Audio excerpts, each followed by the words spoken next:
बिस्मिल्लाहिर्रहमानिर्रहीम। ख्याल टीवी के मोअज़्ज़ज़ ख़वातीन व हज़रात, अस्सलामु अलैकुम वरहमतुल्लाहि वबरकातुहू। मैं हूँ आपका दोस्त मोहम्मद अली खिज़र। आज हम आपको 3 ऐसे खानों के बारे में बताएंगे जिनको घर में कभी भी ना पकाया करें। इनको पकाने से घर में बेबरकती बीमारियाँ आ जाती हैं, जिससे इस्लाम ने मना फरमाया है। उस चीज़ से हमें बाज आ जाना चाहिए, इससे परहेज़ करना चाहिए, वो हमारे लिए हराम है। लेकिन एक मुसलमान ये जानते हुए भी अगर इसका इस्तेमाल करता है तो उसके घर में बेबरकती आना शुरू हो जाती है, उसका घर बीमारियों में मुब्तला हो जाता है।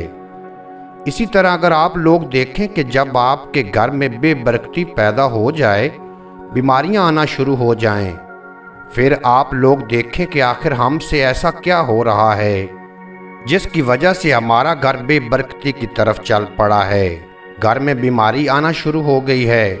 आज हम आपको 3 ऐसी चीज़ों के बारे में बताने जा रहे हैं जिनको घर में अपने खानों में इस्तेमाल मत करें। इस्लाम ने सख्ती से इसके बारे में मना फरमाया है। जब भी मार्केट में गोश्त लेने के लिए जाएं, चाहे बकरे का हो या बड़ा गोश्त हो, तो सबसे पहले इस गोश्त वाले को ये बताएं कि आप लोगों ने इस गोश्त में मिसाने का गोश्त नहीं डालना, पित्ते कपूरे का गोश्त नहीं डालना। मिसाना जो होता है वो थैली होती है जिसमें जानवर का पेशाब जमा रहता है, और मिसाने का गोश्त इस्लाम में हराम करार दिया गया है, इसको खाने से मना फरमाया गया है। पित्ते का गोश्त अक्सर देखा होगा, ये जगह जो जिगर के साथ लटकी होती है जिसमें जहर होता है, वो भी इस्लाम में हराम है।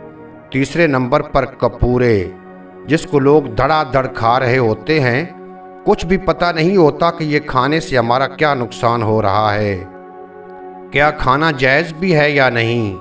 कपूरे खाना इस्लाम में जायज़ नहीं बल्कि हराम है। होटलों में इसे बड़ा लजीज करके बनाया जाता है और लोगों की खिदमत में पेश किया जाता है। जो बंदा कमा रहा है उसको बेचकर वो भी हराम कमा रहा है, जो इसको खा रहा है वो भी हराम खा रहा है। जब भी दुकान पर गोश्त लेने के लिए जाएं तो मिसाना, पित्ता और कपूरे, इसका थोड़ा सा हिस्सा भी आपने अपने गोश्त में नहीं डलवाना। ये दुकानदार, उन्होंने तो कमाई करनी होती है, अपनी चीज़ें बेचनी होती हैं, वो इस बात की परवाह नहीं करते कि गोश्त में क्या जा रहा है क्या नहीं जा रहा।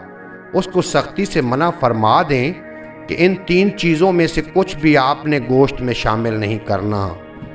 अगर आपको पता भी नहीं है, इसके बावजूद घर में लाकर इस गोश्त को पका लेंगे तो समझ लें आप बेबरकती और बीमारियों को अपने घर में दाखिल कर रहे हैं। उम्मीद है आज की ये मुख्तसर वीडियो आपको पसंद आएगी।